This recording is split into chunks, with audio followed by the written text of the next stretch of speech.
بسم اللہ الرحمن الرحیم۔ السلام علیکم، کیا حال چال ہے میرے دوستوں کا؟ آج ہم پھر ایک نئی ویڈیو کے ساتھ حاضر ہوئے۔ آج کا جو ہمارا ٹاپک ہے وہ ہے خارش کے حوالے سے۔ تو ہم آج کے ٹاپک میں خارش کے حوالے سے بات کریں گے۔ اس کا جو لگانے والی دوائی ہے وہ بھی بتائیں گے، کھانے والی دوائی ہے وہ بھی بتائیں گے، اور اس کا مکمل پرہیز بھی بتائیں گے کہ اس میں پرہیز کس کس چیز کا کرنا ہے۔ تو کچھ دوست ایسے ہوتے ہیں جو خارش کی وجہ سے پریشان تو ہوتے ہیں، تو وہ اپنا علاج بھی کرتے ہیں لیکن لگاتے رہتے ہیں۔ کوئی تیل وغیرہ لگا لیتے ہیں، کوئی میڈیسن ایسی ہوتی ہے جو لگا لیتے ہیں لیکن کھاتے کچھ نہیں ہیں، کوئی میڈیسن کھاتے نہیں ہیں، جس کی وجہ سے خارش کچھ ٹائم کے لیے تو ٹھیک ہو جاتی ہے لیکن پھر دوبارہ شروع ہو جاتی ہے۔ اس کی وجہ یہ ہوتی ہے کہ جو خون کی یا کوئی اندر کی جو صفائی ہے وہ مکمل نہیں ہوتی ہے، تو اوپر سے تو اس کو ہم ٹھیک کر دیتے ہیں، جراثیم کو تھوڑی سی دیر کے لیے بٹھا دیتے ہیں، لیکن جو اندر کی خون کی خرابی ہے وہ ٹھیک نہیں ہوتی، اس کی وجہ سے وہ دوبارہ شروع ہو جاتی ہے۔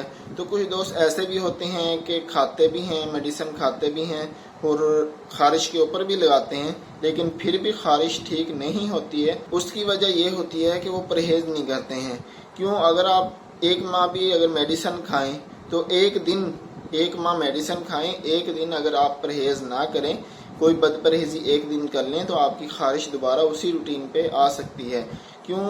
پرہیز بیماری کا آدھا علاج ہوتا ہے۔ جب تک آپ پرہیز نہیں کریں گے اس وقت تک آپ کی خارش مکمل ٹھیک نہیں ہوگی۔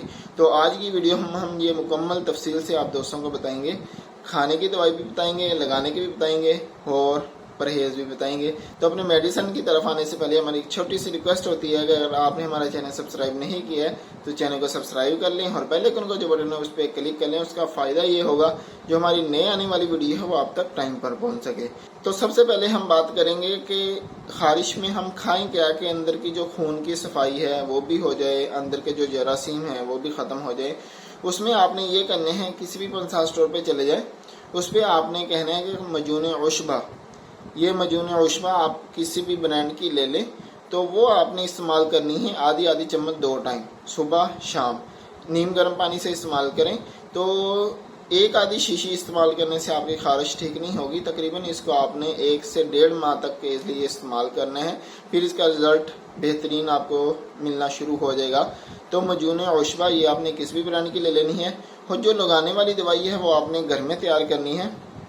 اس میں جو چیزیں ہیں جو لگانے والی چیزیں ہیں اس میں آپ نے لینے ہیں گندک آملہ، یہ 10 گرام ہے، کمیلا 10 گرام ہے، رسونت مصفی 10 گرام ہے، مردار سنگھ 10 گرام ہے، بابچی 10 گرام ہے، سہاگا 3 گرام ہے، نیلا تھوتا 3 گرام ہے، سرسوں کا تیل یہ آپ نے 250 گرام لینا ہے۔ تو آئل کے وغیرہ تیل کے علاوہ سب چیزوں کو آپ نے پیس لینا ہے۔ پیسنے کے بعد آپ نے تیل میں مکس کر لینا ہے۔ یہ آپ کا لگانے کے لیے تیل تیار ہو جائے گا، اس کو محفوظ کر لیں۔ تو یہ بھی آپ نے رات کو سوتے وقت لگا لیں اور صبح اٹھ کے نہا لیں۔ تو پرہیز، اب مین چیز آتی ہے پرہیز۔ کیوں؟ اگر آپ یہ دونوں چیزیں استعمال کر لیں گے، پرہیز نہیں کریں گے تو آپ کا علاج مکمل نہیں ہوگا، کسی بھی ٹائم پھر دوبارہ یہ خارش اٹھ سکتی ہے۔ تو پرہیز میں سب سے پہلی جو چیز آتی ہے وہ ہے سرخ مرچ، جو عام روٹین میں آپ گھر میں سالن میں استعمال کرتے ہیں، اس کو مکمل بند کرنا پڑے گا۔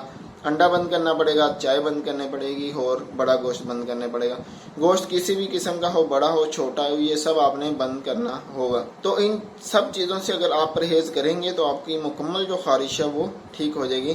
تو یہی تھی ہماری آج کی چھوٹی سی ویڈیو۔ اچھی لگی ہو تو لائک شیئر ضرور کریے گا اور کمنٹ کر کے بتائیے گا کہ آج کی ویڈیو ہماری کیسی لگی، اور اپنے بھائی کو اپنی خصوصی دعا میں یاد رکھیے گا۔ اگلی ویڈیو تک کے لیے اجازت دیجیے گا اور اپنا بہت سارا خیال رکھیے گا۔ اللہ حافظ۔